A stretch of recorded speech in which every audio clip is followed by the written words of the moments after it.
We are in front of the Israeli School, Universal Practical Knowledge, the Philadelphia Division, here at 3226 Cheltenham Avenue in Philadelphia.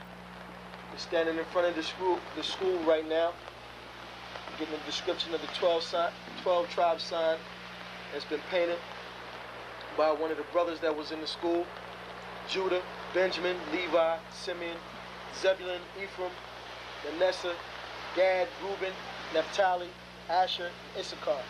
Those are the 12 tribes of Israel.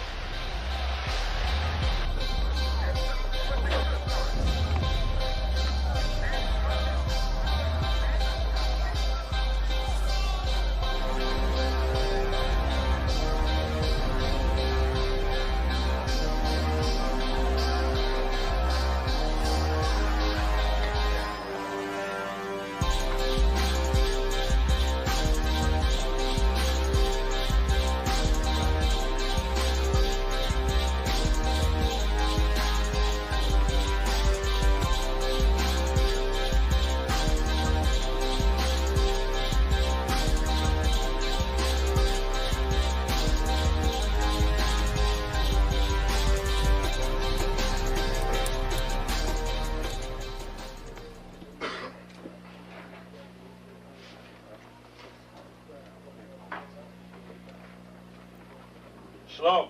Shalom.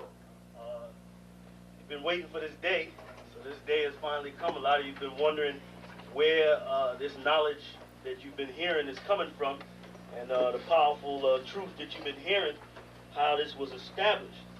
Well, we finally were able to arrange for the priests to come down from New York and spend some time with us. And I'd like to introduce them if I can. These are some great brothers. We're very glad to have them with us. We want to make them feel as warm as possible, because this is their work and the extension of their work and what they've laid down some time ago. I'd like to introduce, first of all, priest and Sixth Shield General, 4th in command in the nation of Israel, Lahab. I'd like to salute this brother. March up. Barak.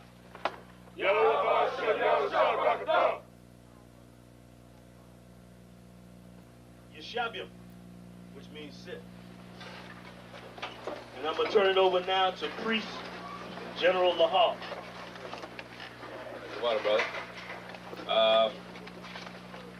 I'd like to say this, starting off, we're very impressed at your school here, and we're very impressed to see that the brothers and sisters in Philadelphia think enough of the Most High and the Bible and the truth and your nationality to be a part of this, because most of the brothers and sisters are running from the truth.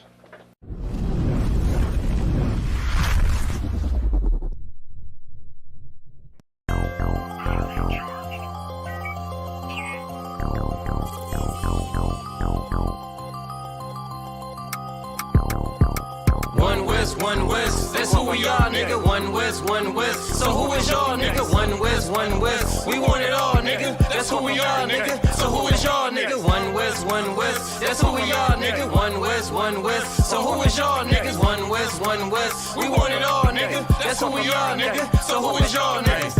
UPK soldiers got them killers with me, and I don't fuck with every spot cause it's too iffy. Real motherfucking prophet cause the Lord with me, but don't get that shit twisted, I got Drake's with me. Yeah, bitch, and that whole 50. Run up on me wrong, you gon' catch 60. Wait, you gon' catch 20. The other 30 for your homies, bitch, I got plenty. And I'll shoot this motherfucker till that clip empty. Taking orders from your bitch, you a fucking simpy. Shit, should be televised. The way I'm cutting niggas up, bitch, I'm a samurai. Niggas swear they in the truth, but telling hella lies. Stumping like you Greek, bitch, you Hellenized. The revolution gon' be televised, and what I see in my vision gon' leave you petrified. One West, One West, that's who we are, nigga. One West, One West. So who is y'all, nigga? One West, One West. We want it all, nigga. That's who we are, nigga. So who is y'all, nigga? One West, One West. That's who we are, nigga. One West, One West. So who is y'all, niggas? One West, One West. West. We want it all, nigga. That's who we are, nigga. So who is y'all, niggas? UPK soldiers lead cowards in awe. So fuck a gas stop. I came with 6 pumps in my car. My niggas ready to swing. We like kids at the park. So touch a chair around this bitch and we breaking your jaw. They think we Christian, but we not. Nothing about us is soft. I don't know what you niggas on, but that shit get you off. We booted up. We came to take zones for real. Black 40 under my garment. I be dressed to kill. Fourth dimension sitting linger. I be fresh for real. Putting scripts on your corners, but these here ain't pills. We rock covers. You official if you know those drills. Bread and water, you official if you know those meals. Yeah, you niggas soldiers get rolled over. You got police in your pocket, I got a judge in my holster. Oppressors out to get us, so remain sober. Or be chained to them chains till there's nothing that remains of us. A cult leader like Christ, we got the same culture. I bang on them, tell my enemies the reign's over. I up the sig and keep pulling like a chain smoker. The game ain't changed, one West stayed the same on them. One West, that's who we are, nigga. One West. So who is y'all, nigga? One West. We want it all, nigga. That's who we are, nigga. So who is y'all, nigga? One West. That's who we are, nigga. One West. So who is y'all, niggas? One West. We want it all, nigga. That's who we are, nigga. So who is y'all, niggas? Niggas talking prophets, yeah, we got plenty. We the reason why it's Israelites around the city. Call Kazak, tells a rock, bring Shamar out. We about to slide on them, see what niggas talking about. Young dog think he wise cause he a Kim in here. That shit lame, they didn't survive, nigga, Kim is dead.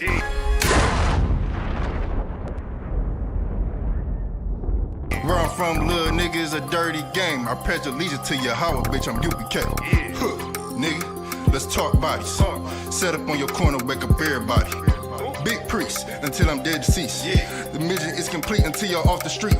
So y'all on the internet, stumping down the street. But take the poor and the weak. Touch a sister or a brother, you gonna be sleep. But take the poor and the weak. One West, that's who we are, nigga. One West. So who is y'all, nigga? One West. We want it all, nigga. That's who we are, nigga. So who is y'all, nigga? One West. That's who we are, nigga. One West.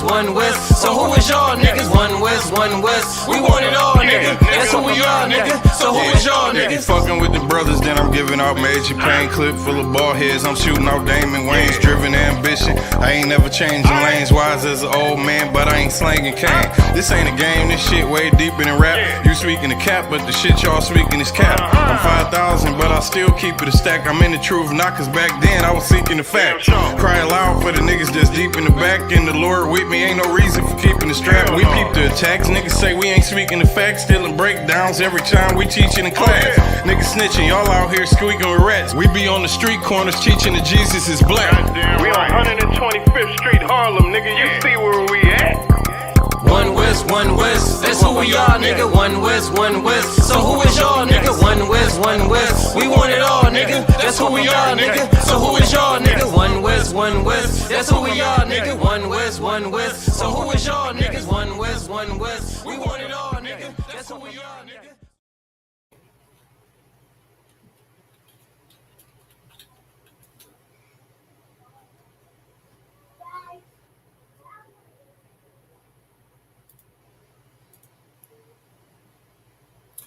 All right, hey, shalom, Israel, shalom.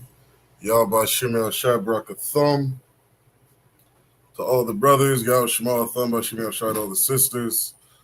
All right, let's get it, Akim. This is another Monday night history class. All right, let me double check, make sure my sound is good. All right, if you're watching, if you can hear me, put a 1 in the chat. All right. Make sure you like, share, subscribe to the channel. All right. Testing.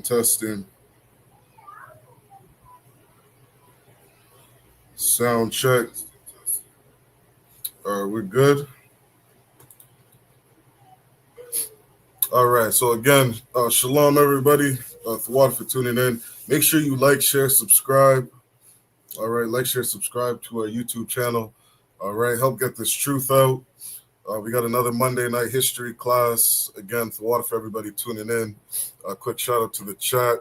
Shalom, Elder Charles, Kwamada, Aisha Banath, Shamaya Matar, Yahawada, Nasha Gabar, and Kwamada. All right, shalom, everybody. Thawad for tuning in. All right, what's going on, Barak Ya Allah? All right. rocking bracket, all his crown, the water arc. You understand? Brotherhood's a weapon. Looking for a headpiece last minute, tried to put something on, and this was right in front of me. So Thawada Barak, shout out to you. Shout out to all the brothers in the ISUPK. Always looking out for one another. All right. But again, this is Monday Night History class. And so this tonight's class, it kind of came up last minute because of a video that I saw of there was a European man walking down the street with all his toys. He had a AR on his shoulder, a pistol in his pistol on his hip, and there was a big altercation with police officers. And as I was watching it, I said, this would be a good class to look in the history of mass shootings inside America. And just with one Google search, I probably had over 200 articles pop up on Europeans going around in mass numbers, unaliving people. I mean, all these mass shootings, all these largest mass shootings in history done by European people.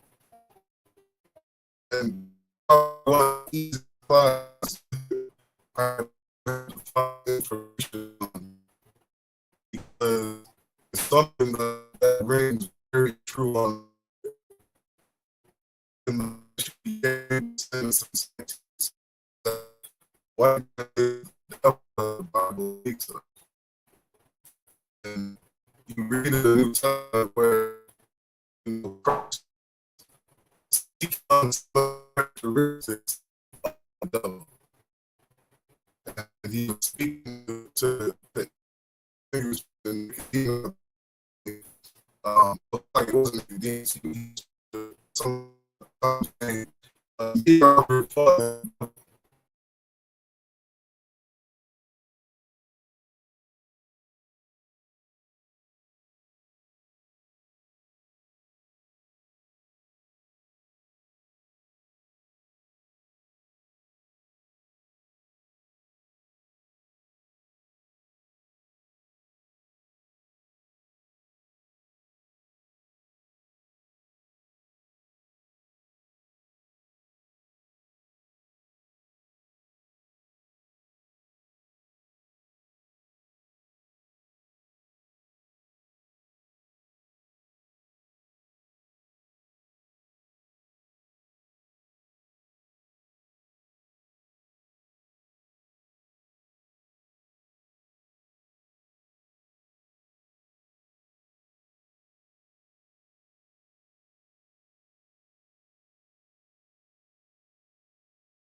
All right, forgive me. We have some technical difficulties, but I believe we're back in. Okay, we're good to go. Salakia. All right, Salakia means forgive me. But we're back. We're good to go. So again, we were just starting off. Again, we're Monday night history class. Please forgive the technical difficulties. We got a lot of rain and lightning and stuff going on down here, which could be some of the problems. But right now we look good to go. So again, this is Monday night history class, and we're getting into the history of mass shooters inside of America. Okay, we're getting into the mass shootings, and this particular topic or subject is a pretty easy subject to find information on because there's such a large amount of information out there. And not only there being a large amount of information out there, historically, these mass shootings all lead to one race of people.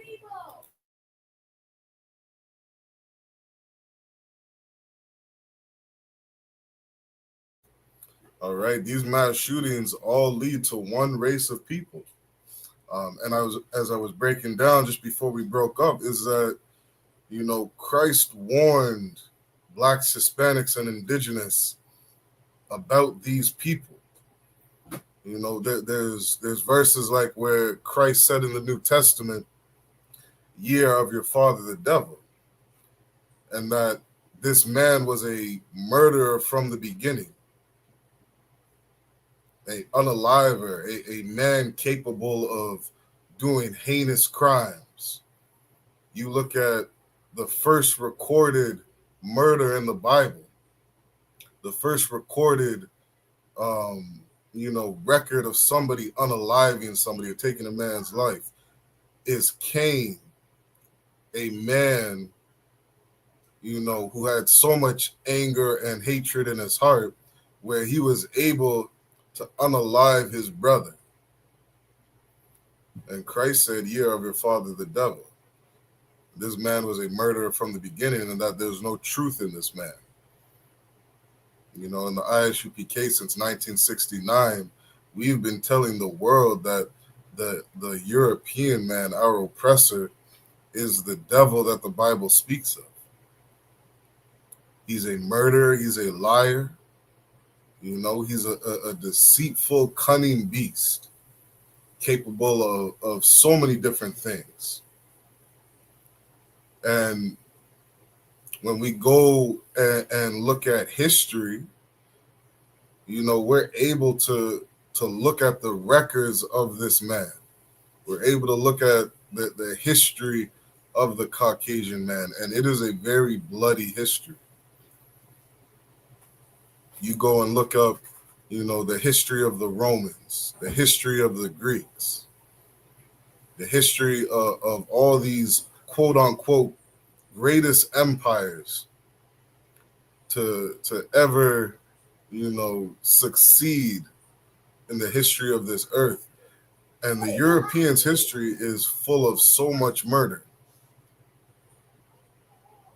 There's a video that I was watching, which I thought was so interesting, in that even you would think the European, being so mighty in his capabilities of war, that he would only do this to other races of people. Maybe he would have some love for himself.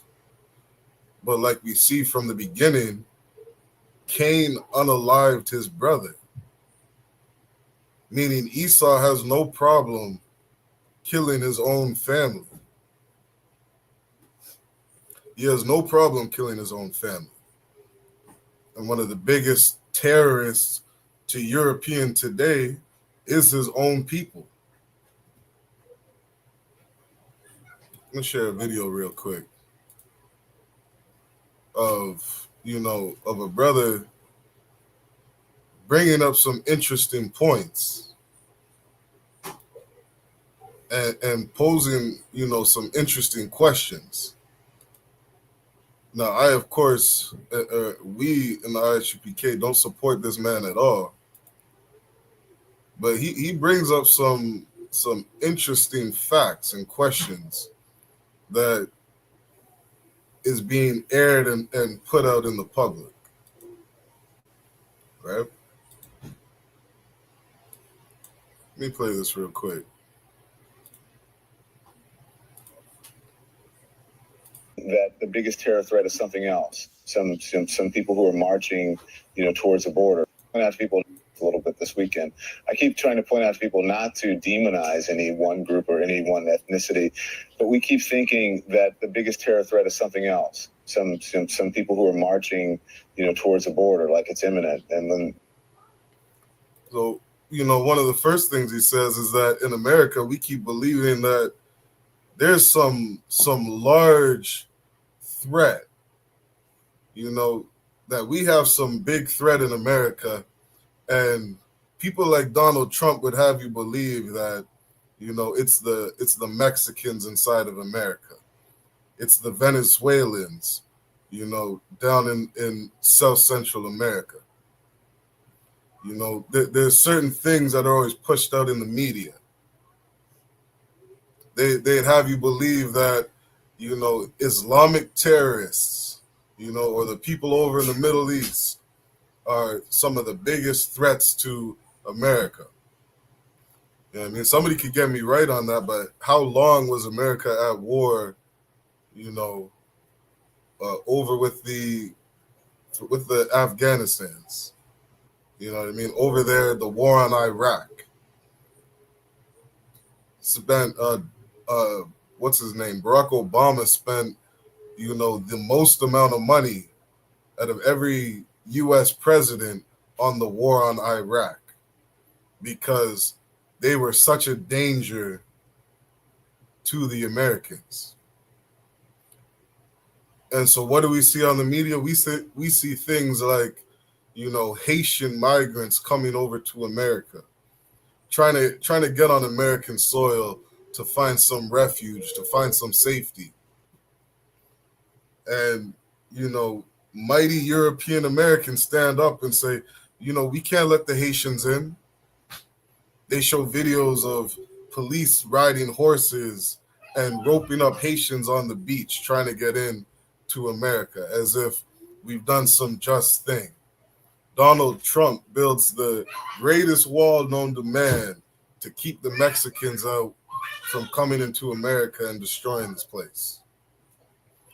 The war on drugs being, this large threat to American civilization, American society. Time goes on, we find out that it was the Americans that brought the drugs inside the country. It was the great white face of America bringing drugs into the community. Here's something else that's also a threat. The last time they did this, a couple hundred people came, and they, most of them did get into the country. Most of them got tuckered out before they even made it to the border. So we have to stop demonizing people and realize the biggest terror threat in this country is white men, most of them radicalized up to the right. And we have to start doing something about them. There is no travel ban on them. There is no... What does Don Lemon say? Don Lemon says that, we got to stop living in this fantasy world of who's terrorizing American citizens. And let's get to the root of it. Let's get to the facts. He's saying that white Americans committing all these mass shootings are the largest terrorist threat to America. Let me play that one more time. No ban on, they had the Muslim ban. There is no white guy ban. So we have to stop demonizing people and realize the biggest terror threat in this country is white men, most of them rap white men, most is white men, most of them rap country is white men, country is white men threat in this terror threat in this country is white men. This terror threat in this country is white men. Yeah, let that sizzle in your spirit. You know, as Cap Tazariak always says, the biggest terrorist threat to American citizens is white men. Because you put a gun in the hand of a European man, he's going to unalive millions of people. It's going to happen. And what the ISUPK has been saying under Commanding General Yohana since 1969 is that there is a cure to gun violence. Not only is there a cure to gun violence, but the ISUPK is a organization that absolutely is a love group.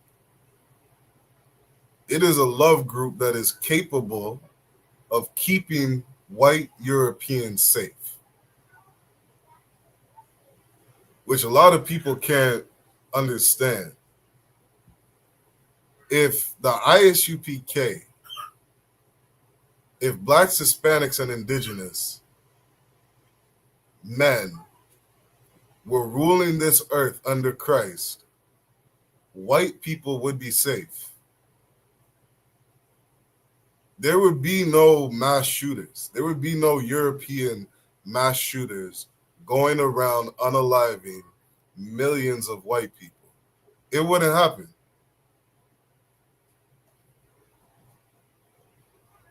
It would never happen. The ISUPK absolutely loves white people. The ISUPK loves all races of people. We love everybody so much that we wouldn't let Europeans eat pork. We wouldn't let Europeans go around and unalive each other with guns. We wouldn't allow Europeans to murder their babies inside of abortion clinics. Because, like it says in the Bible, when the righteous are in authority, the people rejoice. Europeans, something about Europeans you'll see is that they go around oppressing their own people. You saw white people storm the Capitol in America. Why are they storming the Capitol? Because they are oppressed. They're tired of the mistreatment of the European government. They're tired of it. They're tired of all the mass shootings. They're tired of all the drugs. And a lot of these mass shooters you'll see is that there's certain things that statistics have found all mass shooters have in common.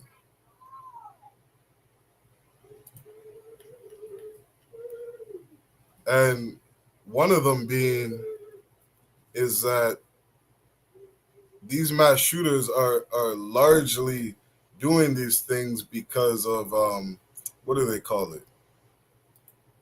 How do they phrase that?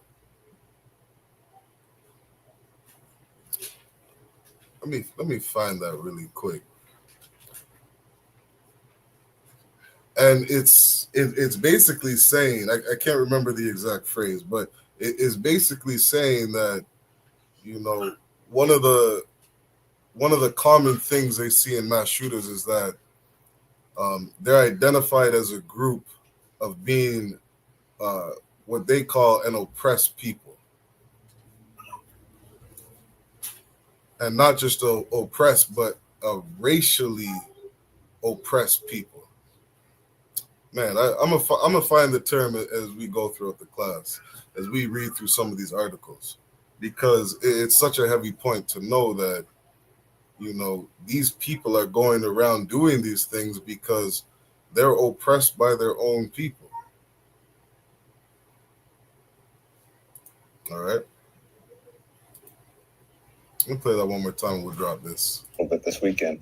I keep trying to point out to people not to demonize any one group or any one ethnicity, but we keep thinking that the biggest terror threat is something else. Some people who are marching, towards the border like it's imminent. And when the last time they did this, a couple hundred people came, and they, most of them did get into the country. Most of them got tuckered out before they even made it to the border.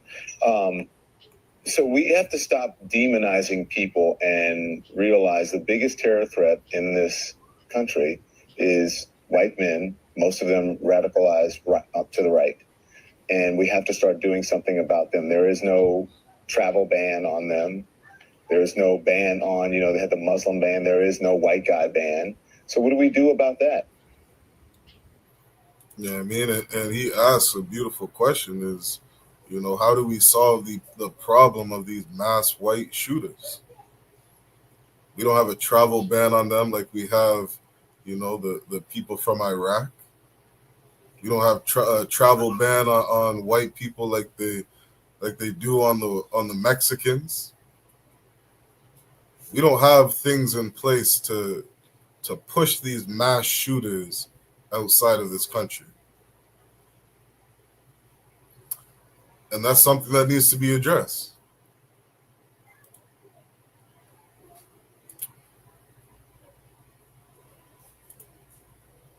Let's share my screen for another video. Yeah, I mean, and something I love about the ISUPK is that when we teach history, we teach the truth of history. Like Christ told us that ye shall know the truth, and the truth shall set you free. Too many of us, Blacks, Hispanics, and Indigenous, we don't know the truth of life.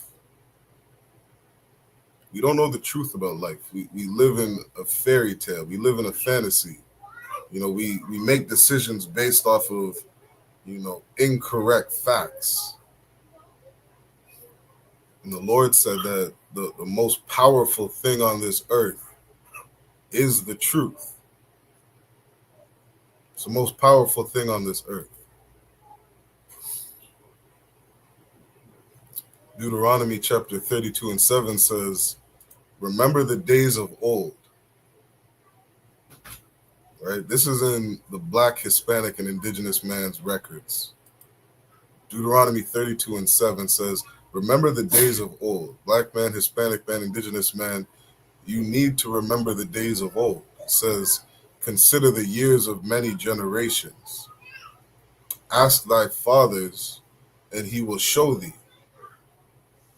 Thy elders, and they will tell thee. How are Blacks, Hispanics, and Indigenous going to ask their forefathers about many generations, about their history, about their past, if they don't even know who they are? The most important, one of the first things you're going to learn when you get in the ISUPK is who you are, Black man. What your identity is. We're going to teach you and tell you who your ancestors are and where you come from. That you're a people from the nation of Israel that have lost their identity, had their identity beaten out of them, had their language stripped from them, all their history, all their records taken from them, which is why you call yourself Black, why you call yourself Indigenous or Native Indian, meaning the original savage of this land. Why do you call yourself these bywords? Because you don't know who you are. But if you knew who you were, if you knew you were a Black man from the tribe of Judah, a Black man from the tribe of Benjamin, if you knew who you were, an Indigenous man from the tribe of Gad, a Hispanic man from the tribe of Ephraim, from the tribe of Isupk, if we knew who we were as a people, we would go inside this Bible and read about our ancestors, we would understand that we're the children of the prophets. We're the children of famous men, mighty men. We would know that Noah was our great uncle. Abraham was our great forefather. Jeremiah, Ezekiel, Obadiah, all the different prophets in the Bible. These are our ancestors. We can pick up this book and ask our forefathers who we are because we can read it. We can read about it. In the book of Genesis, what's something our forefather told us?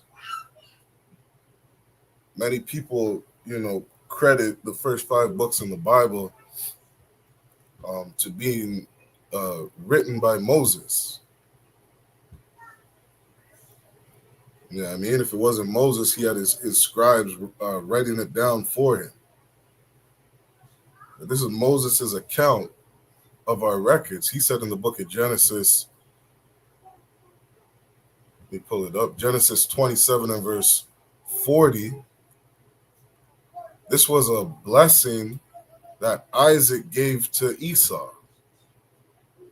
The blessing that Isaac gave to Esau was, he said, and by the sword shalt thou live. Esau cried to Isaac, begging him for a blessing because his dumb ass, his greedy ass, gave his blessing away.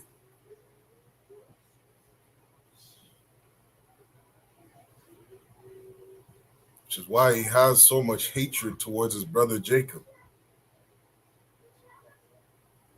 We got to understand that, there are spiritual parts to this Bible. There's dark sayings all throughout the Bible. These are things that are hard to be understood. Christ said, I spoke in parables, so only a certain people could understand these records. There's many dark sayings all throughout the Bible. And these are parables. These are things that, when you read for face value, you may not understand what it's saying.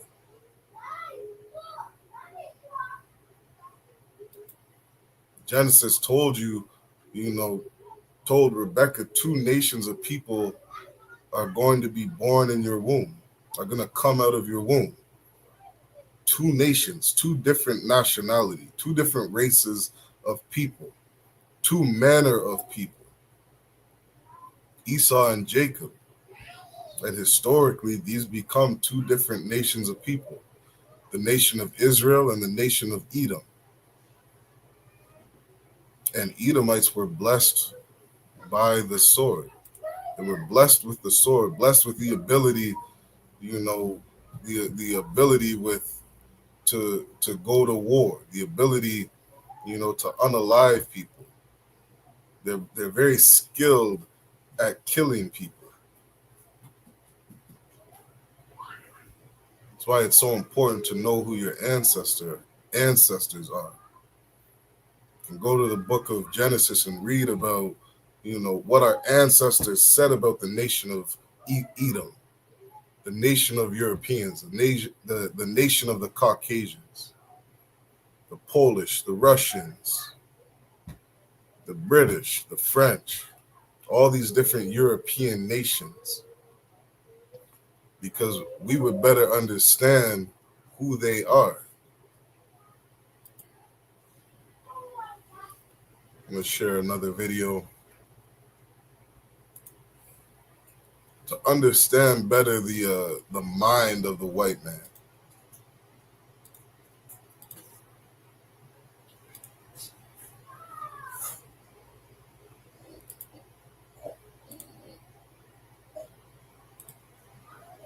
Flag at the White House is lowered today following a mass shooting at a Las Vegas concert last night. 59 people have been confirmed dead, including at least. Right. So here's an article. Right. This is their own news stations, putting out this information.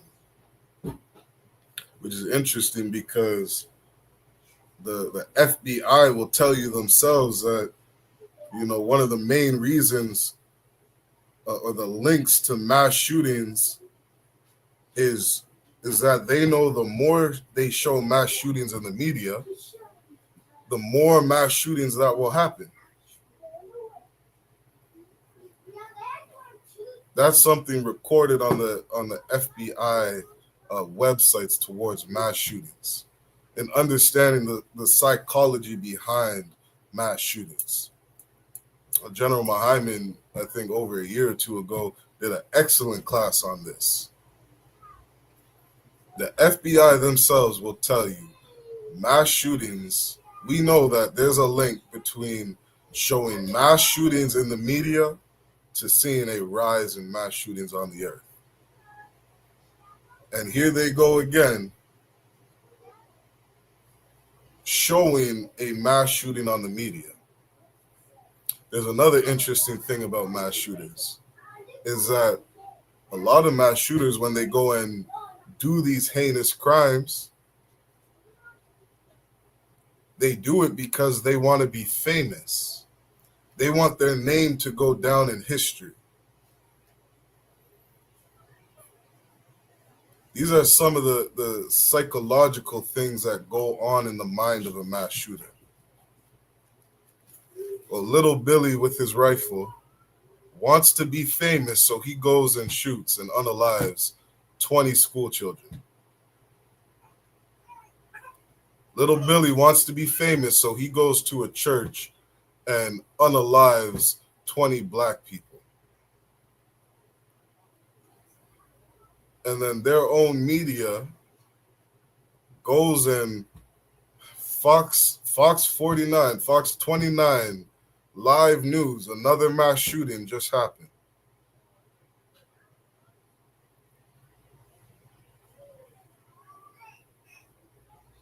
If Europeans had any,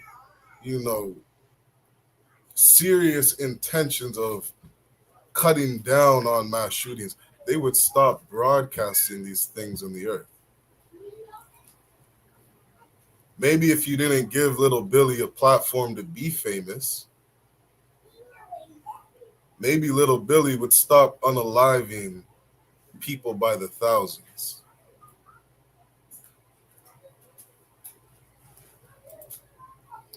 This right here was a mass shooting in Las Vegas. I'm sure many people remember this. I think this mass shooting this devil, what was his name? Stephen Haddock or something like that. Stephen something. This devil unalives over 50 people in a mass shooting in Las Vegas, and I think injures another 100.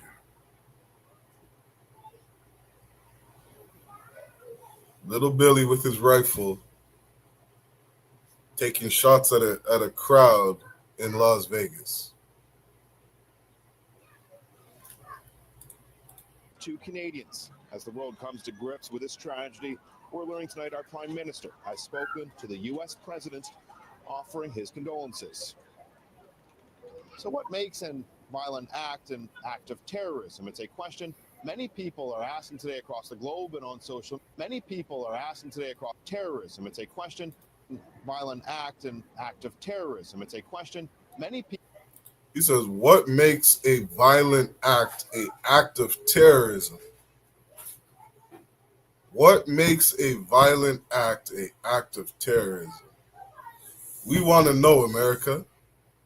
People are asking today across the globe and on social media. Over the weekend in Edmonton, a Somali suspect there after an attack was quickly labeled as a terrorist by authorities after an ISIS flag was found in his vehicle. Though in Las Vegas, where a white man is allegedly responsible for the death of more than 50 people, officials there have yet to call this terrorism.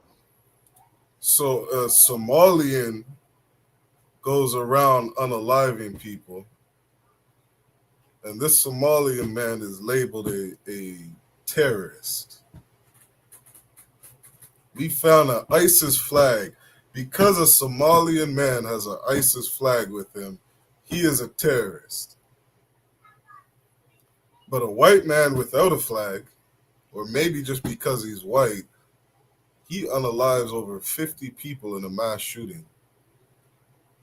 What is he labeled? We believe it's a local individual. He resides here locally. I'm not at liberty to give you his place of residence yet because it's an ongoing investigation. We don't know what his belief system was at this time. And right now we believe it's a sole actor, a lone wolf type actor. It's called framing.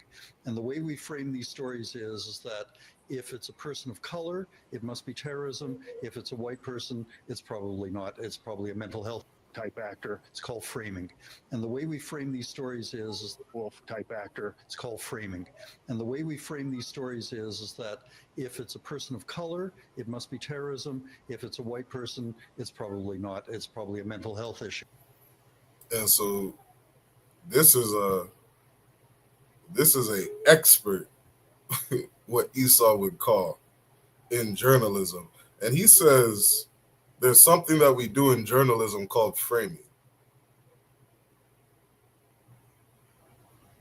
Something they do called framing. And he says, how good are they at it? They are extremely good at framing. If it's a person of color, this person's a terrorist. What do they say about blacks, Hispanics, and indigenous? Oh, that's a thug. That's a gangster. Somebody who grew up without a father. Somebody who had a drug problem. Somebody who came from this gang and that ghetto. But if it's a white person, he probably has a mental illness. That's all it is. We are now so used to the idea that acts of violence committed by people of color must have something to do with other issues, and that acts of violence committed by white people have to be mental health issues. Committed by white people have to be mental health. Violence committed by white people have to be mental health issues. He says that we're so good at framing that the general public believe that acts of violence from white people must be mental health issues. You know what? Let me grab give me 1 second. I'm going to grab a book.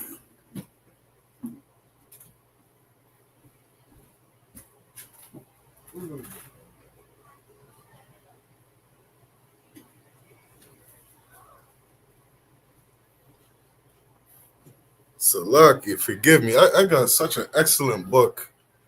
And it's titled, if we can see that. This is a book titled The Jews Among the Greeks and Romans.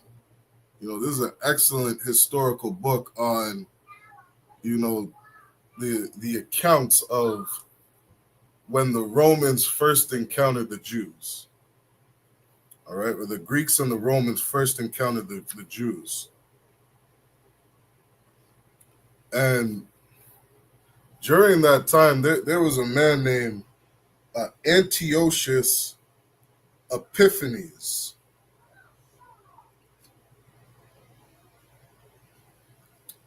Let me see if I can.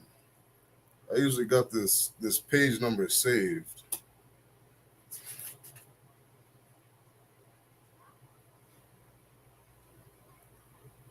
Because what they said about Antiochus Epiphanes was something I can never get out of my head. Okay, this is what they said. This is on page 136 of The Jews Among the Greeks. It says, the freakish outbursts which amazed and scandalized his contemporaries amply justified the common parody of his title, Epiphanes by Epimanes, the madman. This is in quote. This is how they labeled this man, Antiochus Epiphanes. His name was the madman. Some there were perhaps his royal nephew and biographer, Ptolemy of Egypt among them, who regarded him as unqualifiedly demented. It says, Ptolemy of Egypt among them, who regarded him as unqualifiedly demented. It is likely enough, if the stories about him are even partly true, that he had periods of real derangement.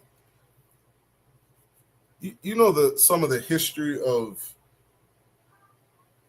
the Romans, the history of some of these quote-unquote greatest kings to ever rule the earth?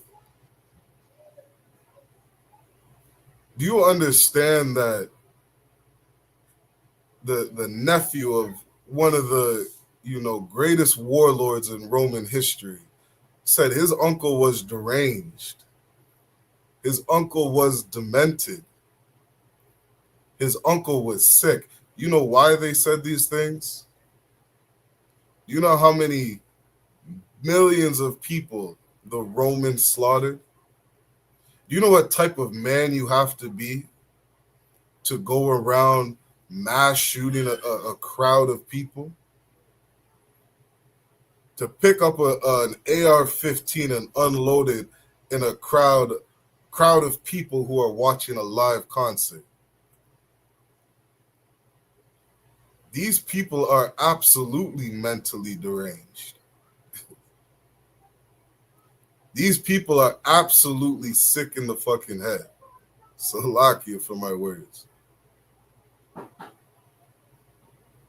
You have to be a demented individual to be able to do a certain crime like this. You have to be.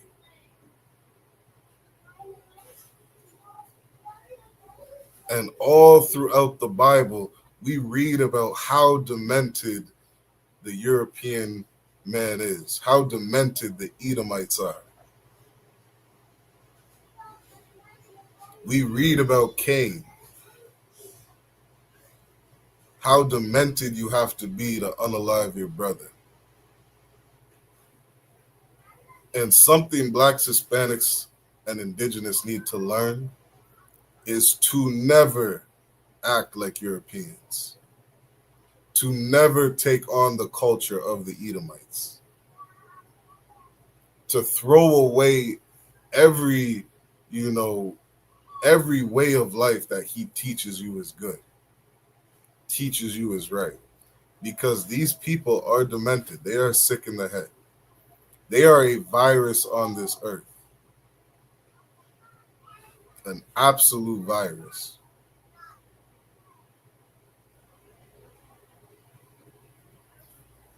That's why it says in the book of Romans chapter 9 and verse 13,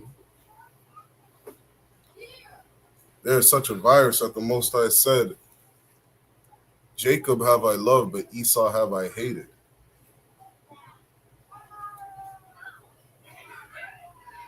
To the point of God hates these people. God hates Esau.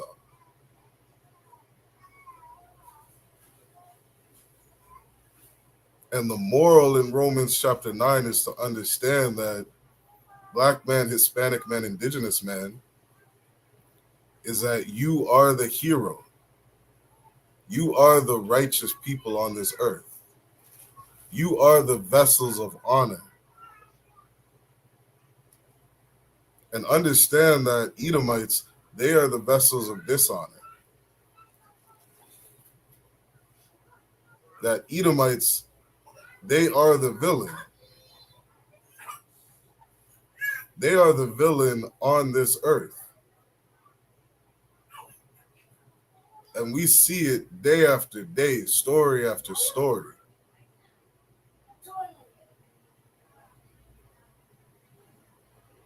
Understand that they're a villain. And why would a villain portray himself as a bad person?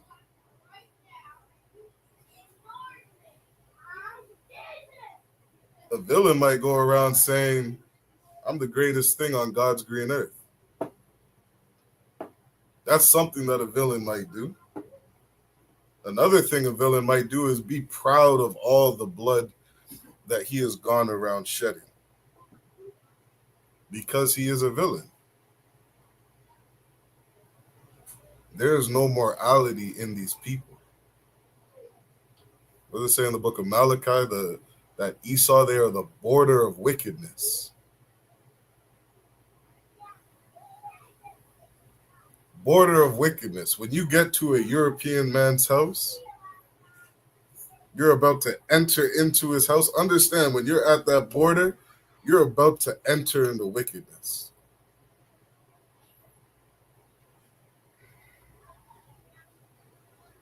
When you cross that state line, you come into an Edomite's territory. You have just entered the border of wickedness. You have just entered wickedness.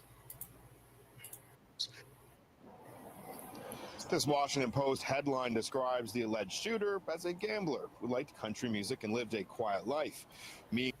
Stephen Paddock was a gambler who loved country music. I bet you if Stephen Paddock knew before he went around unaliving 50 people at a concert, if he knew what the news articles would say about him, he probably would have went around unaliving millions of people so that he could have his name recorded in history.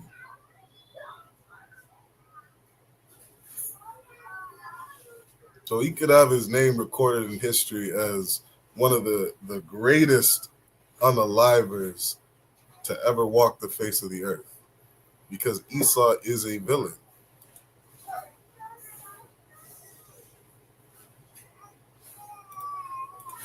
Country music and lived a quiet life. Stephen Paddock doesn't want to be known as a man who was good at gambling. Stephen Paddock doesn't want to be known as a man that loved country music. Do you know how infuriating that would make Stephen Paddock be?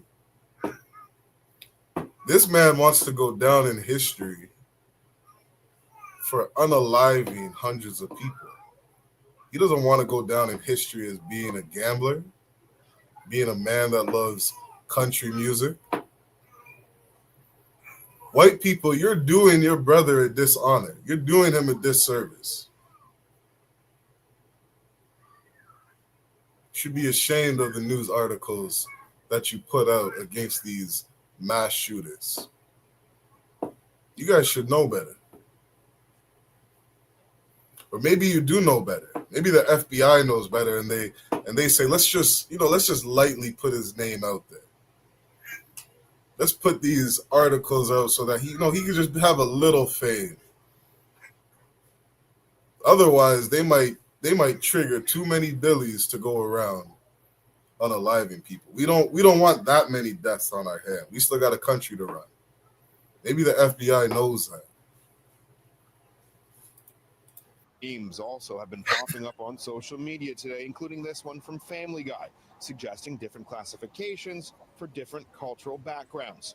During our Facebook Live interview with UFT's Jeffrey Dvorkin, viewers also weighed in. Anthony Garcia wrote, the motive behind this terror attack in Vegas is hate, bigotry, and racism, so now you do the math. Samantha Cato Singleton chimed in, saying, if you're white, it's not terrorism. Usually the definition of terrorism has been exclusive to politically motivated acts. But academics look to expand that definition because of the manner and the number of people that are killed in these kinds of attacks. So, of course, we don't know what the motive is. We don't know, the information is still coming up. But, I was just saying on Twitter, look, if killing 50 people and injuring 200 isn't terrorism, then I quit. The United States Patriot Act recently redefined domestic. This is why the Bible says that the truth is the most powerful thing on this earth. You know what that man fails to understand? He doesn't understand the bloodlust that flows inside of Esau's veins. He doesn't understand that. He doesn't understand how much hatred is inside of a white man's heart. He doesn't understand. This is why black man, Hispanic man, indigenous man, we need this Bible. We need these records. We need these records to understand life.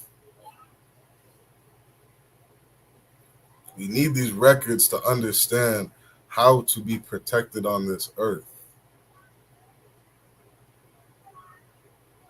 This Bible is everything to a black man, Hispanic man, indigenous man. Shout out to all the brothers and sisters in the Isupk, who have devoted their life to these records, devoted their life to Christ, devoted their life to the Most High.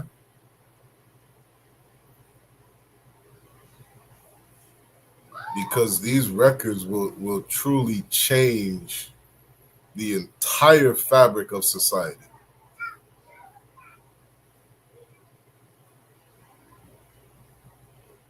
Like Don Lemon was saying, maybe we need to start, changing the way we label and changing the way we, address the white man with his guns.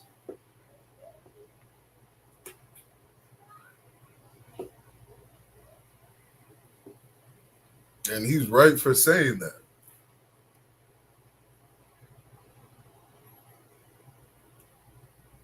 One of the greatest news stations you can watch if you're black, Hispanic, or indigenous is to watch Black Watch under Commanding General Yohana every Monday night.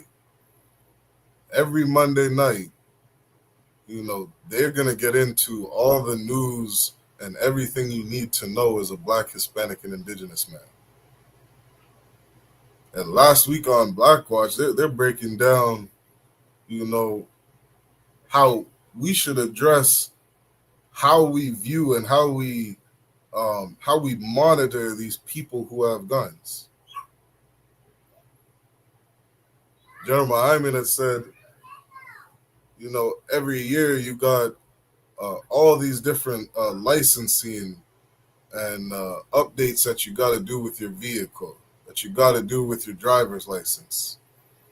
Every year you got to get your eyes checked to make sure that you can still drive on the road. Whatever different, things that we go through year to year to make sure that we can, keep safely driving a vehicle. Why don't we do that with guns? Why don't we have, every year, why aren't we checking people's mental health every year to see if they should still be able to carry a gun or not? Check to see if, does this person believe in conspiracy theories? Does this person have a history of, scoping out black churches inside of a black neighborhood? Is this white man a part of, any hate groups? Is he a part of, any KKK organizations? Is he starting to watch too many videos and conspiracies on, white people going extinct? That's a real fear of white people. That's a real fear. White people, they'll have you believe that, we should not have kids. They got their Planned Parenthood in every corner of America saying, abort your babies. If you don't make enough money, if you're not at $200,000 per year, you should not have a baby. And white people going around having one child, two children, they make it to two. They've accomplished something in life. And they are dying at a way higher rate than they are having babies. And Europeans, they scared of going extinct. They're scared of all the things, all the crimes that they've done here on this earth. And they're scared that another race of people is going to rise up and take their retribution. You're a white man watching these different videos. somebody should be policing you. Because in the name of saving the white race, you just might pick up a gun and unalive 100 people.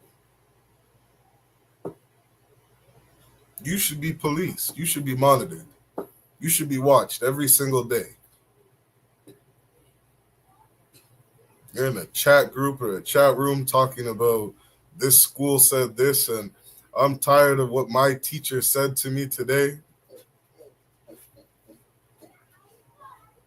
If you're a white person with a gun and you've been rejected by 2 women, you should be on the FBI's highest alert list of the next mass shooter. If you're a white man who's been rejected by 3 women, God forbid, that's what history shows. History proves it, and I'm going to read some of those articles.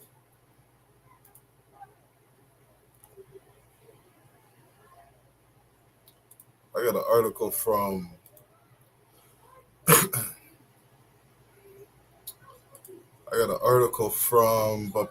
a Milwaukee Independent.com.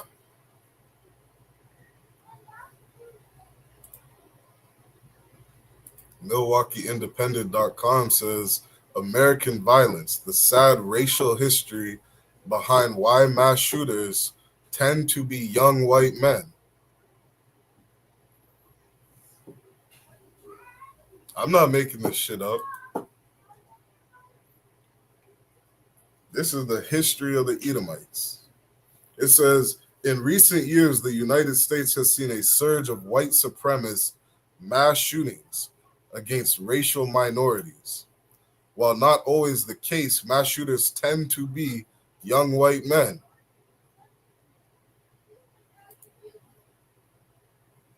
These are the people that need to be monitored. White supremacists.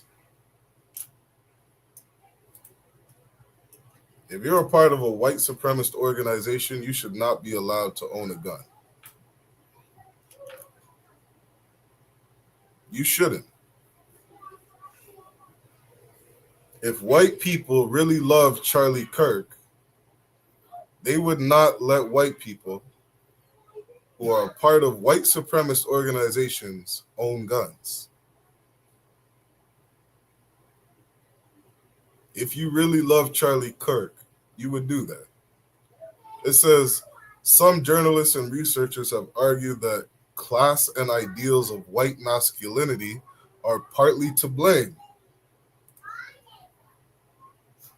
So if you're a white man and your masculinity is being challenged, you're being demeaned as a white man. I know how much it hurts to have your masculinity stripped from you. I understand it as a black man. I know it hurts. I know it's demeaning. But I am not going to go around unloading a clip at a school because I feel that my masculinity has been taken from me. Shoot, I couldn't count how many times I've called another man a bitch. You know how many times I've called another grown man a bitch? God damn.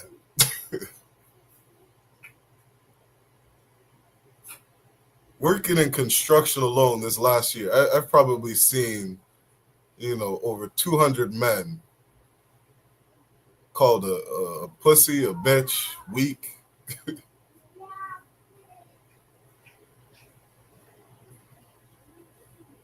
But now, being a brother in the Isupk, understanding the mind of Europeans better, man, I am not gonna fuck with your masculinity. Don't worry, white. When you're at work, white man, I am not going to tell you or make you feel like you're less than. Because I might encourage you to go unload a clip inside of the next church. I'm reading it right here. It says white masculinity are partly to blame.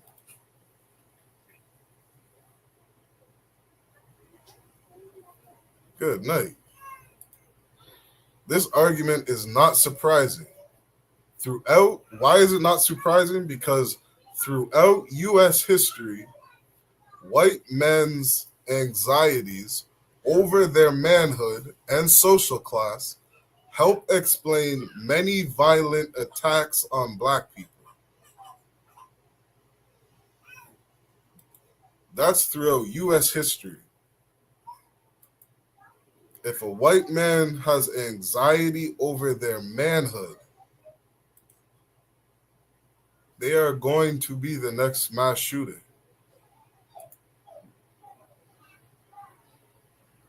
If a white man has anxiety about how he perceives himself in this world, if he feels like he's less than, his manhood is being attacked. If there's a white man at a club that gets rejected by a woman in front of 20 people and everybody watches it, do you understand what he's going to do?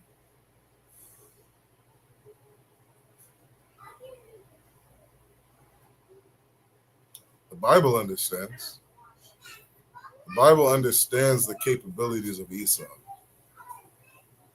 History understands the capabilities of Esau.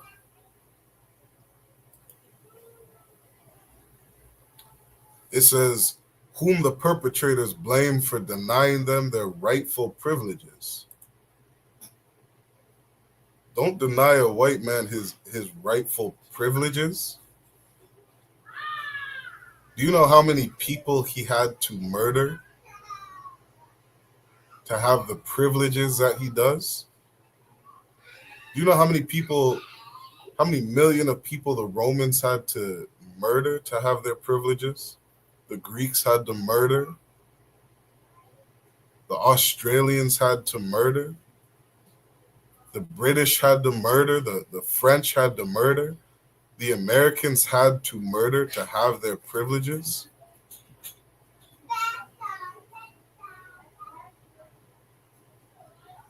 White people are privileged. Understand that. They are very privileged. They murdered a lot of people to have the privileges that they do. They had to unalive over 77 million Native Americans to have the privileges that they do. They had to unalive over 90 million so-called blacks to have the privileges that they do. Don't fuck with the white man's privilege. He might go crazy, according to Milwaukee Independent. It says, such was the case with Dylan Roof, a then 22-year-old white supremacist who was convicted and sentenced to death in the 2015 deaths of 9 black worshipers at the Emmanuel African Methodist Episcopal Church in the Charleston, South Carolina.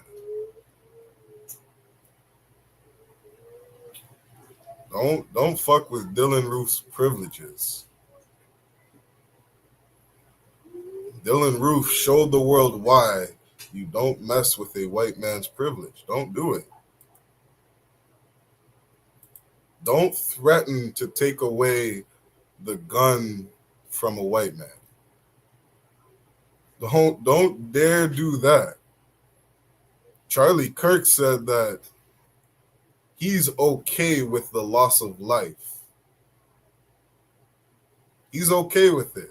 He's okay with a few people dying so that the white man can keep his gun, so that he can keep his rights. That's what Charlie Kirk said. Don't mess with a white man's privilege.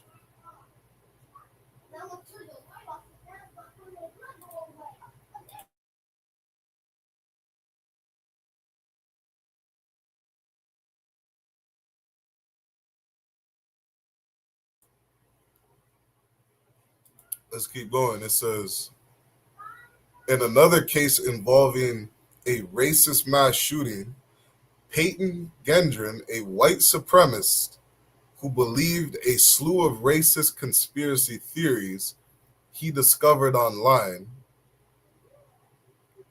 So Peyton Gendron, he found a bunch of conspiracy theories. And these conspiracy theories threatened his privilege in America. You will make white men go crazy if you put conspiracy theories out there saying that we are going to take away your guns. That conspiracy theory will make a white man go crazy. That conspiracy theory, if that white man believes it, he is going to go into the next music concert and unload 30 rounds inside of a crowd. He's going to go nuts because you can't threaten the white man's privilege. Charlie Kirk was okay with dying for that reason.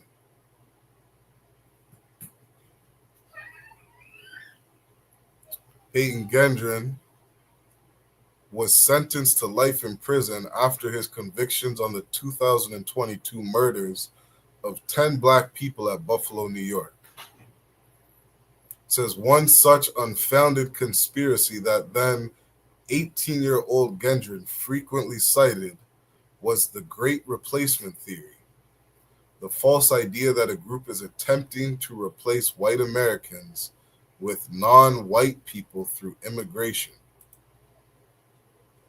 Peyton Gendron believed that there's too many Hispanics coming into the country. He believed that because the Hispanic man is pumping out 20 children and the white man's only capable of pumping out one, Hispanics are going to take over the country.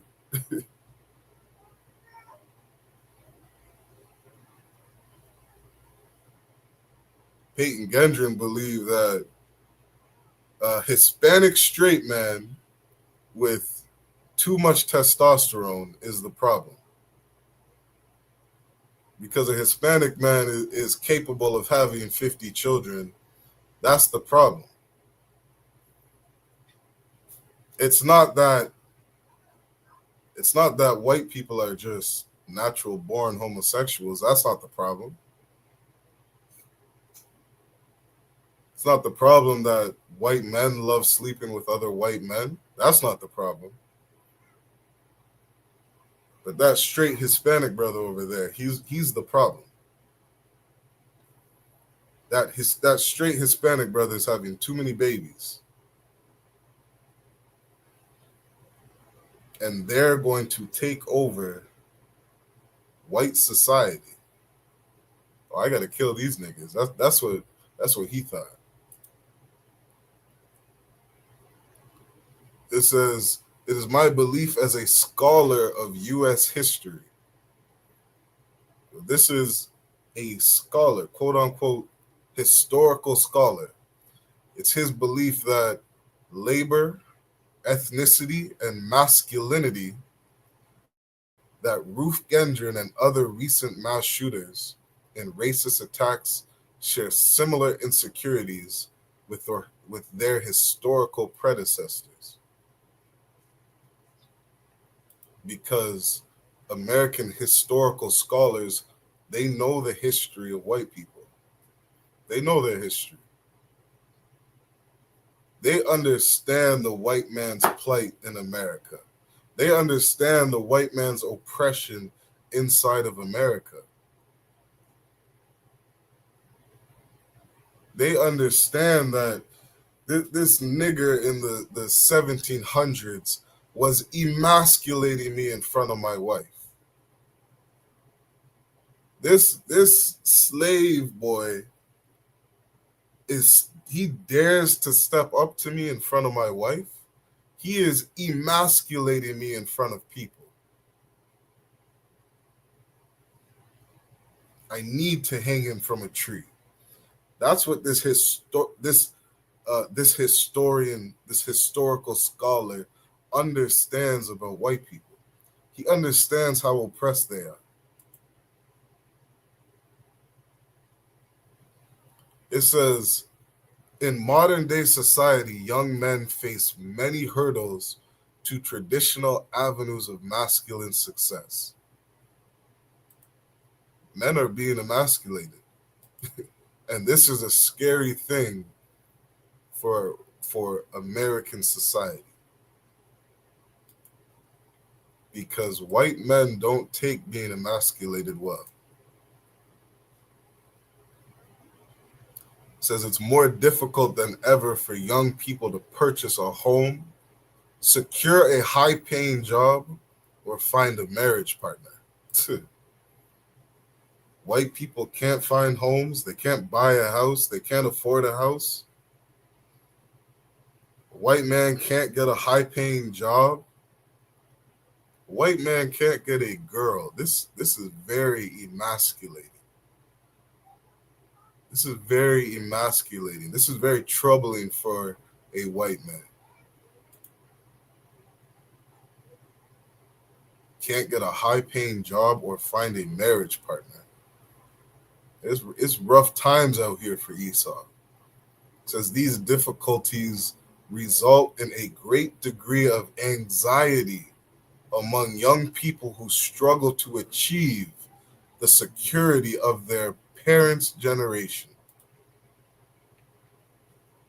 These white boys, they're looking bad in front of their parents. These white boys, they're putting their parents' name, their father's name to shame. Because their father has a good house. Their father has a high-paying job. Their father has Pamela Anderson around their arm. That beautiful white woman with long blonde hair. And these young white men are struggling to find that. They're watching too much pornography. They're playing too many video games. They don't have the social capabilities to find a woman. They have too many anxieties.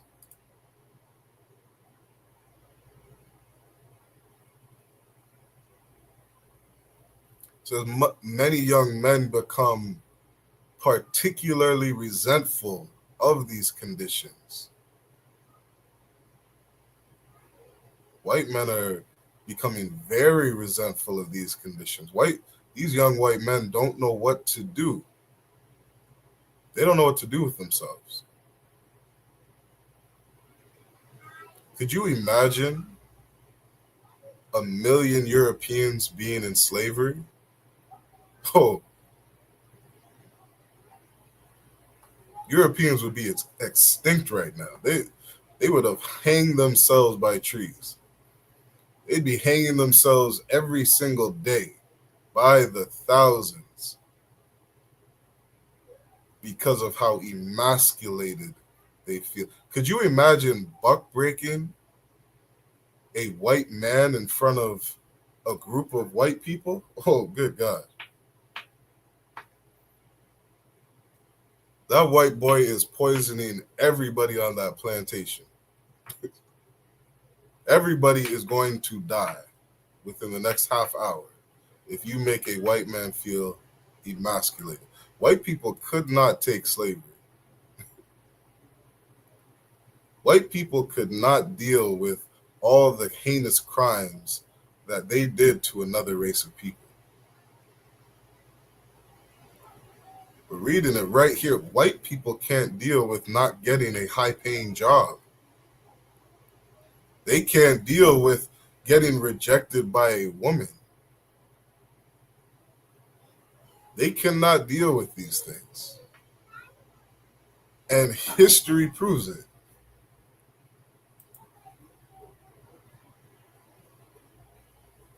The 1863 New York City draft riots During the Civil War, northern states like New York instituted a lottery draft of fighting age white men.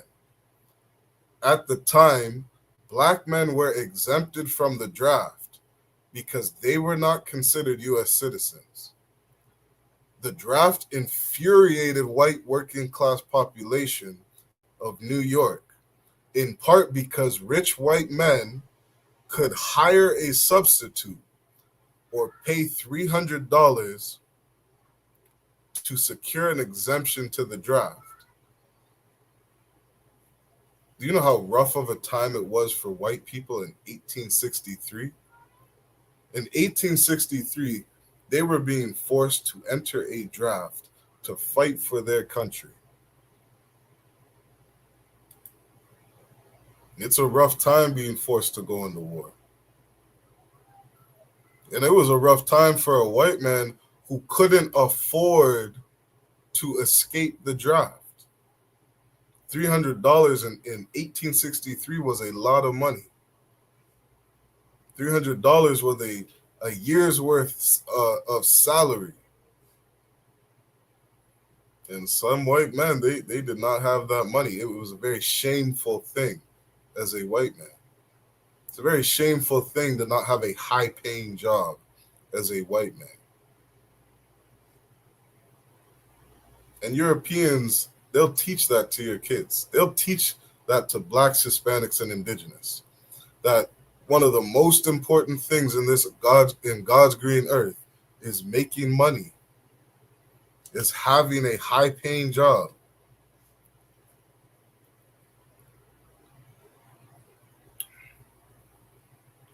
That is everything to white culture. Being successful, having a lot of things. That is everything to a white man. If you take away Donald Trump's toys, his yachts, if you take away all his houses, all his condos, all his penthouse apartments, you know what you would do to Donald Trump? He needs more. That is everything to white culture. If you didn't make over $500 a year in 1863, that was a rough time for a white man. It says, in response, thousands of white workers rioted between July 13th and July 16th. Do you understand what this did to white people? A white man not having enough money, he is going to riot. And not just riot, but when he rioted, he killed over 100 people. They concentrated their attacks on African Americans, whom they beat, tortured, and killed.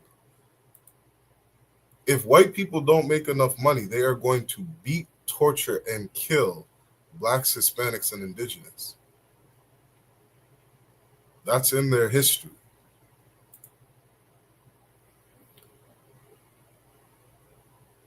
Most egregiously, rioters burned down the Colored Orphanage Asylum, which sheltered over 200 black children.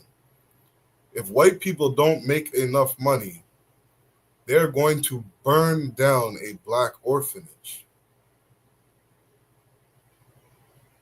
They're going to do it.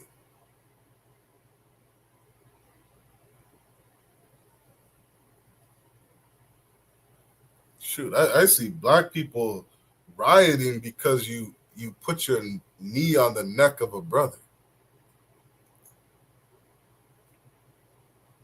Black people are rioting because you killed somebody. White people riot because they don't make enough money. And when they riot, they're going to kill you. They're going to kill people. Killed over 100 people. They're going to burn down a orphanage.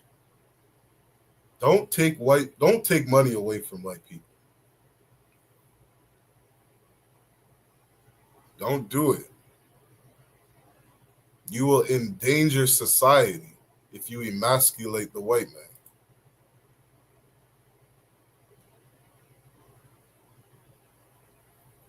In one particular display of gendered symbolism, a 16-year-old white youth dragged a black corpse through the street by his genitals. This white man was so angry that he grabbed a black child by their genitals and dragged them through the street.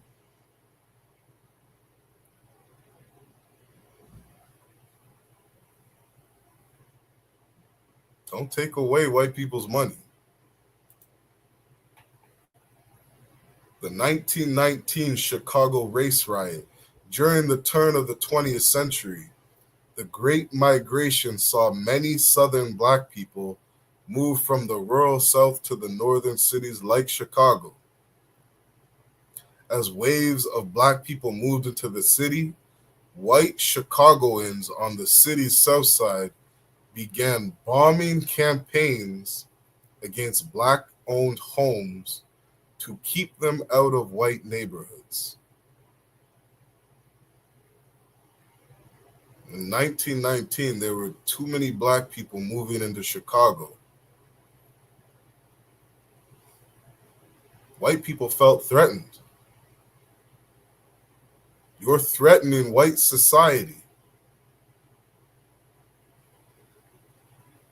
So what did white people do? They started to bomb black homes.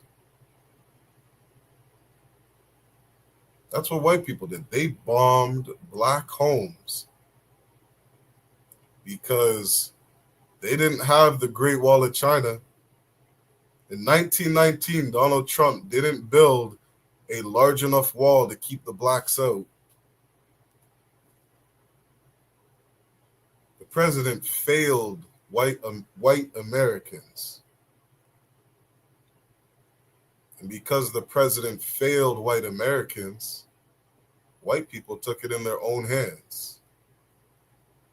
They said, don't worry, we got it. We have our grenades, we have our bombs. We'll take care of the problem ourselves. Don't you dare take the gun away from a white man. Charlie Kirk made that very clear. They need to protect themselves from tyranny.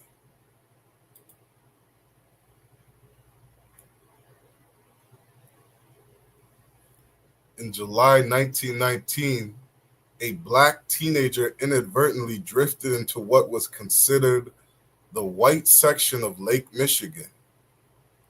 Angry white people threw rocks at him, and he eventually drowned.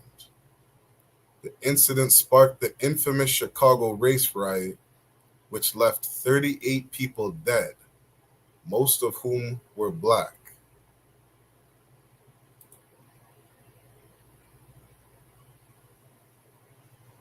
When Isaac blessed Esau with the sword, he blessed him with the sword. Esau, he has the capabilities of turning anything into a weapon.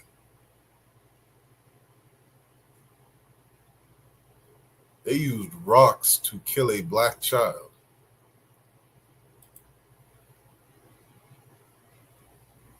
The main perpetrators of riot violence were organized white youth gangs operating under the moniker of athletic clubs.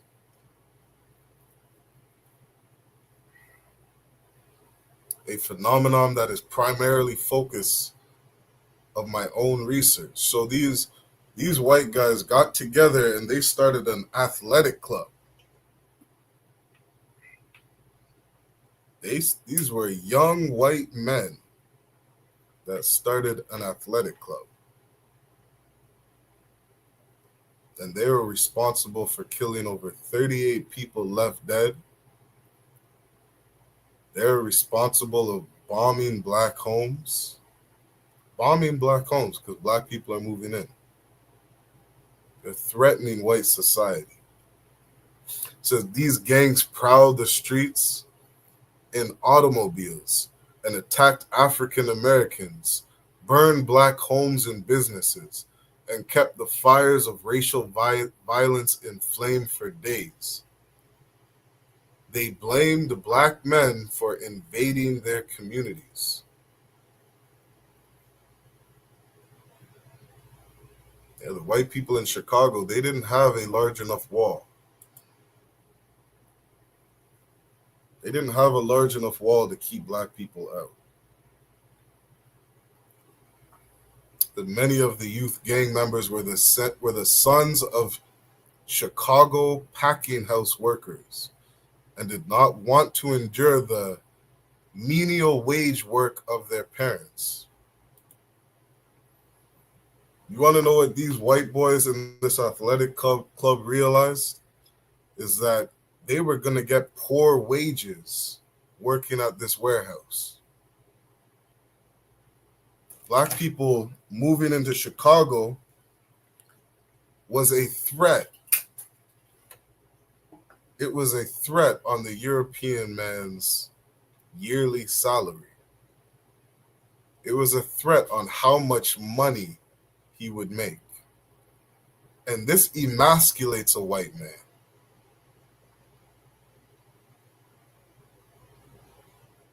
It's very emasculating to a white man not to have a lot of money. He cannot deal with that shit. A white man is going to feel extremely emasculated. He has failed in life. If a European man is broke, he has failed in life. It's very emasculating. He cannot deal with that shit. If blacks, Hispanics, and indigenous would pick up the book of Obadiah and read it, they would ask their forefather Obadiah. If these dumbass Christian pastors would pick up the book of Obadiah, probably the one book in the whole Bible that a pastor will never read. It says, how are the things of Esau thought out? If a thief was stealing at night, would he not have stolen till he had enough? That's what a regular thief would do. A thief would steal until he had enough. He would take just enough food so that he could feed his belly. He'd take just enough food so his family could eat. That's what a regular thief would do. But not Esau. That's not what Esau does. Esau has to colonize the entire earth. He has to colonize over 180 countries. He has to take everything. He has to take all the oil that was found in the Jordan River. He has to take all the oil found in the Middle East. He has to. Because if he doesn't make money, he's going to feel emasculated. There is a bloodlust. There is something inside of a white man that makes him tick. He is greedy beyond belief. You will never understand the greed of a white man. You couldn't comprehend it. Because everybody else, they would steal until they had enough. They would stop. They'd be okay with one hamburger. A hamburger and fries, they're fed. They're good. Esau, he is going to steal 200 burgers. He's not going to go into one grocery store and take out everything from the racks. He's going to find a way to go to every single grocery store on this earth and take everything. And he is skilled with war. He lives by the sword. He has the capability of weaponizing anything.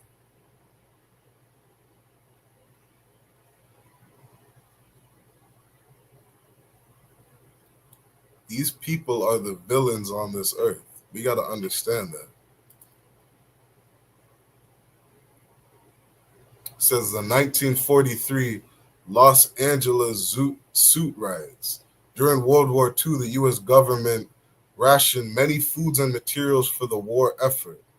One such item was fabric, which forced clothing designers to fashion clothes using less material. Most Americans embraced wartime rations, viewing sacrifice as their patriotic duty. But in communities on the West Coast, young Mexican American men flaunted flamboyant zoot suits. They were highly, brightly colored and distinctively flashy, but more importantly, they required a large amount of fabric. White Americans viewed the zoot suits as a mockery of the war effort. On June 1943, a series of riots broke out in Los Angeles as white servicemen attacked young Mexican Americans sporting zoot suits. Demonstrating their fury over the clothing, servicemen stripped the suits off many victims and burned them. Over the course of 3 days, over 150 Latino men were injured. But the police did not arrest a single white serviceman. In many ways, the zoot suiters challenged the masculinity of the servicemen. On one hand, the white men felt affronted by the Mexican Americans' audacity to scoff at their manly sacrifice to go to war.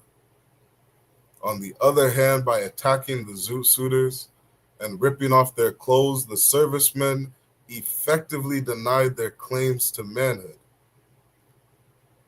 There are many parallels between racial violence of the past and mass shootings of today.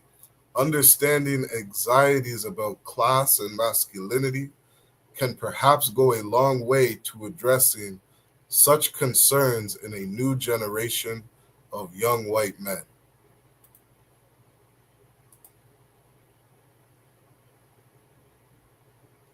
Good night.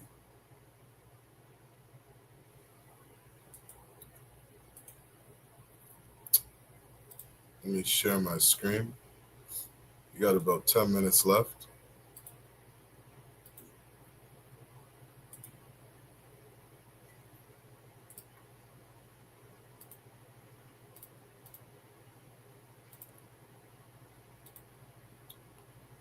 This is an article from ndtv.com.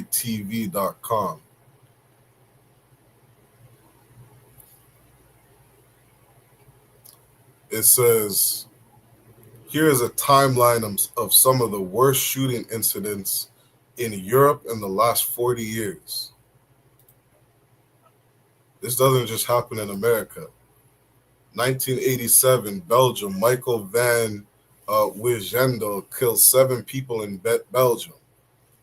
August 1987, Britain, Michael Ryan, a 27-year-old gun fanatic, rampages through the English town of Hungerford, killing 16 people and wounding 11 before shooting himself. 1989, France, a French farmer shoots and kills 14 people, including members of his family in the village of Luxeuil, near the Swiss border. September 1995, France, a 16-year-old youth runs amok with a rifle in the town of Cures, killing 15 people and then himself after an argument with his parents. March 1996, Britain, Thomas Hamilton bursts into a primary school in the Scottish town of Dunblane. 2002, Germany, Robert Steinhauser, 19. Russia, more than 300 hostages, half of them children. November 2007, Finland, Eric Pekka. 2008, Finland, student Matti Saari. Germany, a 17-year-old gunman kills 9 students. Do you understand the history of Europeans? And I had to go through this whole timeline. This is some 40. What is it? 40 of some of the worst mass shootings historically. Let me pull up. Let me just pull up one or two of them. This is number one.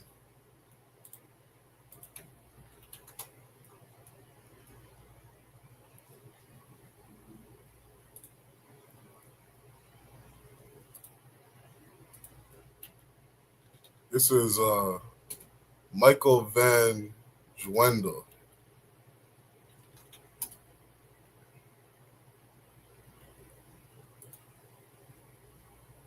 I should have kept those open.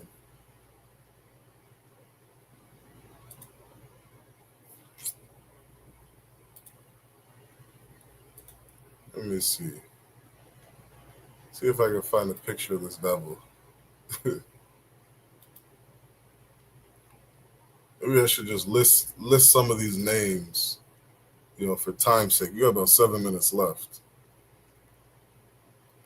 So you can see the images of these people. All right. Let me see. I don't see the Michael Van one. I had a picture of it earlier. What's this next one? Michael Ryan. Michael Ryan. Let me see if I find Michael Ryan. Michael Ryan, 27-year-old gun shooter. There you go. This is Michael Ryan on Wikipedia. Let me close this.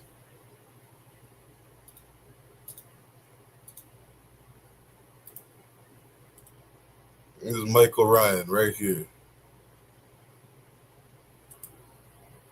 Michael Ryan, mass shooter, goes on a killing spree in Berkshire, United Kingdom. That's August 1987. Shot and killed 16 people, including his mother and an unarmed police officer, before killing himself. No motive for the killing was ever established. I know the motive behind this man.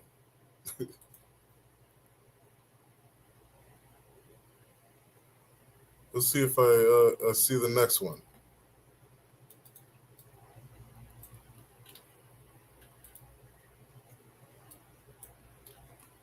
Who's this? French farmer shoots and kills 14. Christian Dornier.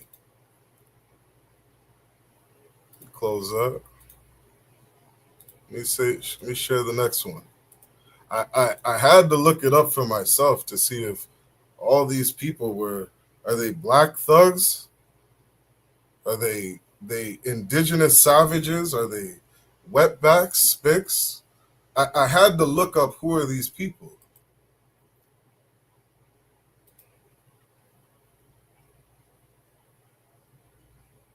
Surprise, surprise! It's another white boy.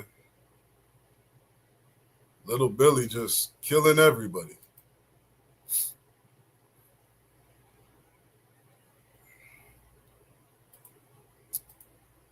Let's see.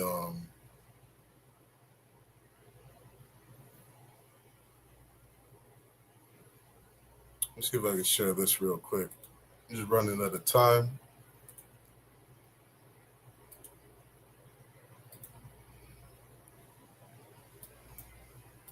Don Lemon on CNN, who happens to be black, did a segment which is pretty interesting, which is, should we start profiling white men when it comes to these mass shootings? Because when we look at all of these incidents, it really tends to be young white men between 18 and 25. Here's a little bit of these incidents. It really tends to be young white men between 18 and 20 mass shootings. Because when we look at all of these incidents, it really tends to be young white men. Young white men going crazy. And I hear Europeans don't like it when a black man says, something's wrong with white people. I hear Europeans, they don't like it when somebody, an outsider, somebody of another nation, labels them as a psychopath. Europeans don't like that.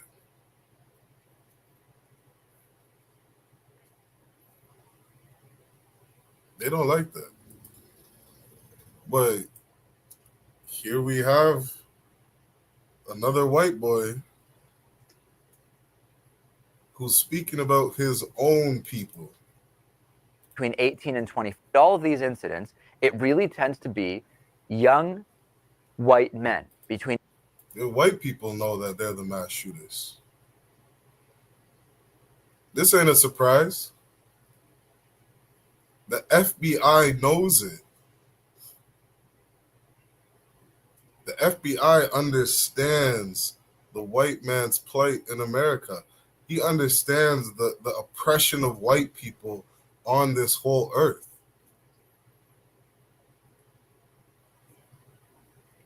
White people don't have enough money. They don't have enough. Do you know how oppressive that is to a white man?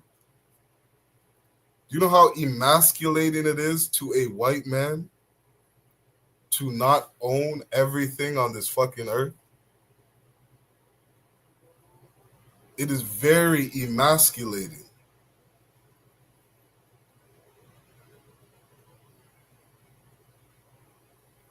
They can't deal with it. These incidents, it really tends to be young white men between 18 and 25. Here's a little bit of that segment from CNN. Take a look. Talking about what should happen with gun laws. Richard Moran is here, Tom Dietz, Lou Palumbo, also David Sirota. David, I got an interesting tweet that said all recent mass killings were committed by 18 to 25-year-old young men, primarily white. Virginia Tech is the exception. Are you saying that we should start profiling white men? Exception. Are you saying that we should start profiling white men? Are you saying that we should start profiling white men? Well, I think we should ask the question, why is America 30% white guys and 70% of the shootings in the last many decades have been, why is America 30% white guys and why is America 30% white guys and 70% of the shootings in the last? White men make up 30% of America, but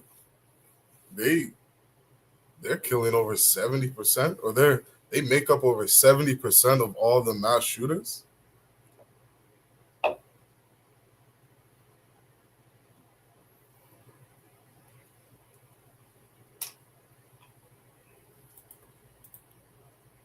I had a lot more things I wanted to share.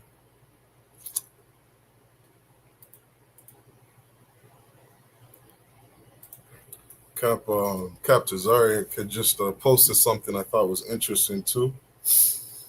Maybe I'll play that last thing and then we'll end up the class.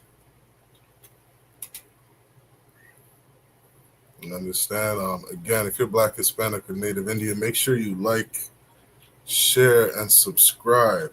All right, help get this truth out. All right, because we're really out here trying to save the lives of Black, Hispanic, and Indigenous. We're really trying to save the lives and cure our people. This is something that Cap Tazariak had just posted in on his channel, one of his shorts. Interesting video.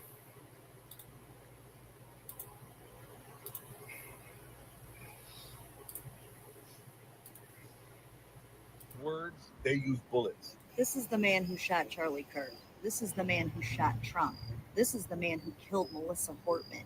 This is the man who tried to kill John Hoffman. This is the man who tried to kill Paul Pelosi. This is the man who killed an Obama-appointed judge's son. This is the man who hired hitmen to kill Democrats. This is the man who ran over a left-wing activist and killed her. This is the man responsible for the Austin bombing. This is the man who sent pipe bombs to Obama, Biden, and Hillary Clinton. This is the man who shot Gabby Gifford. This is the man who tried to kidnap Gretchen Whitmer. Oh, and this man, and this man, and this man, this man, this man, this man, this man, this man, and this man. This is the man who set Josh Shapiro's house on fire. This is the Oklahoma bomber. This is his accomplice. These are just a few of the men who beat police officers on January 6th. I can think of a few things they have in common, and it's not the way they use their words or their left-wing politics. See the pattern here?